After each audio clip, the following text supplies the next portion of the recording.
Hello বন্ধুরা, তোমরা সকলে কেমন আছো? আশা করছি সকলে ভালো আছো, সুস্থ আছো। আমিও ভালো আছি। আর আমার হাতে এই যে গিফট, যাব এখন আমরা অন্নপ্রাশন বাড়ি। আর সাধারণত অন্নপ্রাশনের অনুষ্ঠান হয় দিনের বেলা, কিন্তু এই অন্নপ্রাশন বাড়ির অনুষ্ঠানটা ছিল রাত্রিরে, সেই জন্য আমি রেডি হচ্ছি। আর লাকি সোনা ওখানে খাওয়া হয়ে গেছে, লাকি সোনা এখন ঘুম দিচ্ছে। আর একটুখানি সাজতে গিয়ে মানে কি অবস্থা, কি বলবো, এই যে চারিদিকে তছনছ হয়ে আছে।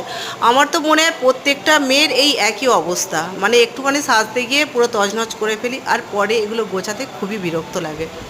আর এত প্রচণ্ড গরম, তার উপরে নেমন্তন্ন, মানে বুঝতেই পারছেন।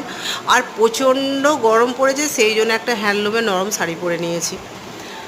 আর খুকু রেডি হয়ে গেছে, আর শুভ রেডি হয়ে বাইরে এই যে গেল। আর গিফটটা এই যে হাতে করে নিয়ে নিয়েছি। আর খুকু এই যে রেডি হয়ে গেছে, খুকুর সাজটা ঠিক এই রকম হয়েছে। তো দেখা হচ্ছে পরের ভিডিওতে। আজকের মতো টাটা, সকলে ভালো থাকবেন, সুস্থ থাকবেন, টাটা। আর তোমাদের দাদা ভাই দোকানে আছে, মানে ওখান থেকেই চলে যাবে।